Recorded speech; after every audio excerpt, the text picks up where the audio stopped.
They call me the father of this great country. That's quite an honor. I very proud to have helped shape this country many years ago. But I was one of many. Calling me the father is truly unfair to so many other brave patriots. Those who signed the Declaration of Independence. Those who risked their fortunes, their personal well-being so that they could have true freedom. Not just they and their families, but everybody. There's a lot of things that many people around the world feel are corrupt. But rarely does a people have the intestinal fortitude to do something about it. We had numerous cries.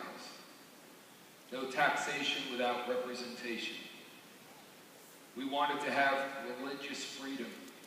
That was a big deal.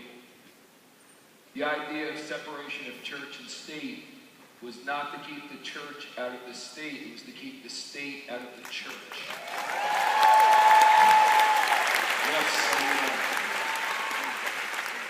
May not be a big deal to you, but it was a big deal to the people who signed the Declaration of Independence. If you don't know the story, there was a lot of disagreement about whether we should do that. A lot of disagreement. Almost right down the middle, half of the people did not think, half of the leaders, half of the representatives of the government, we did not think that it was a good idea to go up against Great Britain, who was without a doubt the most powerful nation in the world. And one very important thing you need to understand is we all met together numerous times and we debated. Very important, free speech. That you're able to say what you need to say even though it may not be popular. Very important. And we debated each other. And it got very heated. A lot of the men in that room had a lot to lose, including their lives. With all was said and done, Samuel Adams and John Adams were really the two people who swayed everybody that we needed to do this. Nowadays, most people think Samuel Adams is a brewery, and that's it. And you think that's funny. Really. I wonder if Samuel Adams would think that was funny. You don't know that Samuel Adams may be the greatest hero in this country. You think that Tom Brady's a greater hero than Samuel Adams. I like Tom Brady, but he ain't no Samuel Adams. He didn't do as much for this country as Samuel Adams. I'm definitely not picking on Tom Brady. You could fill in any sports figure there. At the turn of the last century, every single student in every school knew every signer of the Declaration of Independence, who they were, what they did, what their background was, and somehow, some way, over the years, we've just gotten a little fuzzy with that, and nowadays, hardly anyone knows anything. So, I'm not here to scold you. I'm here to say to you that many of the things that have happened in this country in the last 200 plus years have been truly remarkable. When we look, when the people, if we could come back and we could see what you've done, what you've built, how you've established yourself as an amazing power all over the world, there would be many, many proud people that knew that when we laid our lives on the line to create something, thank God it didn't just get dropped. So there would be a lot of pride. But in the same regard, I just want you to know that we would also think that many American citizens take their freedoms for granted. Many Americans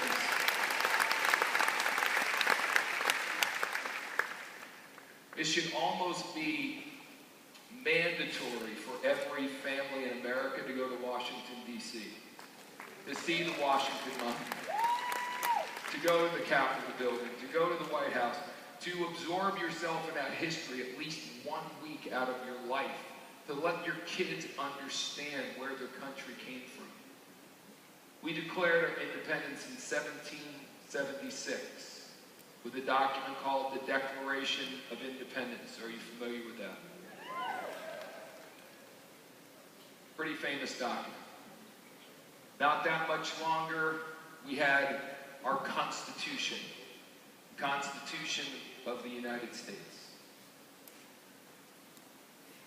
A little while later, maybe 20 years later, we came up with the Bill of Rights. Who knows exactly what the Bill of Rights is? Who doesn't have a damn clue? That's sad. The Bill of Rights is the first 10 amendments to the Constitution. Nothing big, just the right to free speech, the right to bear arms, just that stuff. Nothing real important. See, that's what I'm saying. What are you doing that you're so busy that you don't know what the Bill of Rights is? Certainly now your children don't know. Don't you think as an American you should know this stuff? And if you do, good for you. God bless you. That's wonderful. So today I want to tell you a story. Some of you may know it, but I know a lot of you don't know it. We won our independence in 1776, but things were not very good. We had a lot of financial troubles. We had internal fighting going on within our own country that, of course, would eventually lead to a civil war. But there's something called the Battle of 1812. Have you heard of that? Again, I don't want to give you a test because I think most of you would fail. Who was the Battle of 1812 with? Who was with Canada? Thanks for playing. And a Canadian ally was the British. So we were at it with them again. It had been very contentious ever since we declared our freedom. Yes, we won, but it was far from over. They wanted us back. There was a lot of bad blood and a lot of bad feelings. And it all boiled down to the Battle of 1812. One of the key moments, if not the key moment, in the Battle of 1812 was called the Battle of Baltimore. When they attacked us at the Battle of Baltimore on land, we held our ground very effectively. They felt that if they did not win this battle, then once and for all, we would be truly free and they would never be able to get us back. It was a big deal to the British, and they were losing badly, very badly on land. So they took to their navy, the strongest navy in the known world, and they attacked the port of Baltimore very aggressively. More specifically, a place called Fort McHenry.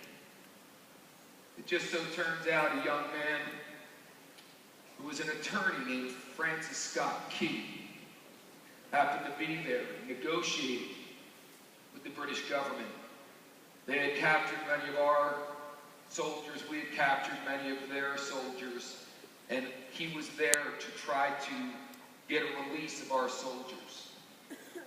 He was allowed to go on board the main battleship.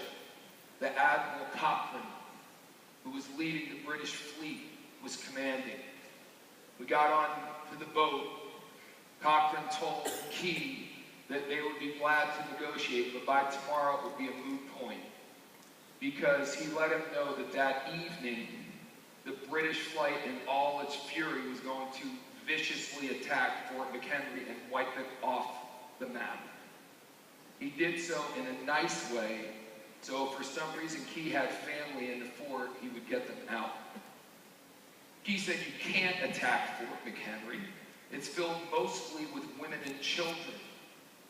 He said, we know that, so we've sent a message to them, letting them know that we will cease shelling them as long as they lower the flag. Once they lower that American flag, everything will stop and we will spare their lives. But we are going to take that fort. It's not a matter of if, it's a matter of when. We have virtually every ship in our armada here, and we are going to take that fort. And that's it, and that's all. There's no debating it. I couldn't stop it if I wanted to. So Key went below and told the men who were being held prisoner on that boat what was about to happen. And some of them were very upset because they had family in the fort. And they sat there on the boat for hours, waiting. British were planning to attack at dawn, at dusk, excuse me, when the sun went down. They just sat there and sat there, feeling completely helpless, not being able to do anything.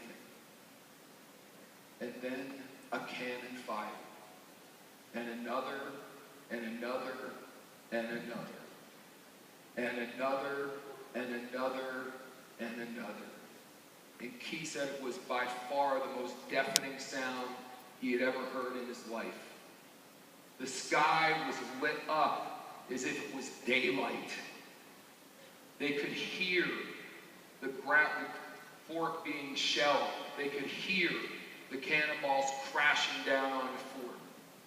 The men down below were going crazy.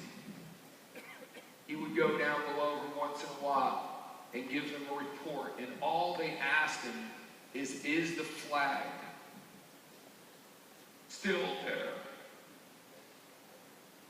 And he said yes. And he went back up again, and it got worse, and it got worse, and it got worse, and he could see direct hits right on the rampart, right where the flag was. But somehow, that flag didn't come down. And he went down below again and told the men the flag is still there. If this were going on right now, and this building was being shelled for but a half an hour, what kind of havoc would that wreak? This went on all night. All night. Over and over and over and over and over again. And Key was so afraid that there would not be one person left alive in that fort come morning. The sun came out, cut through the haze of all the gun smoke. He was allowed to go to the fort. When he went inside, many people had died. He had to go over to see the flag, which was miraculously still standing. And when he got there, he saw why. There were dozens of men who were killed holding the flag. And in order to keep the flag standing, other men got up and held that man up and died right in front of their children, right in front of their wives. But when all was said and done, we refused to relent to the British attack.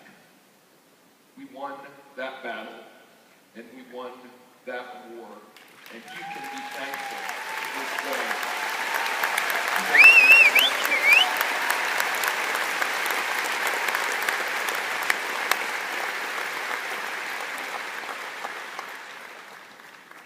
When asked how that was possible, I can only say people credit me for this statement. That American would rather die on his feet than live on his knees.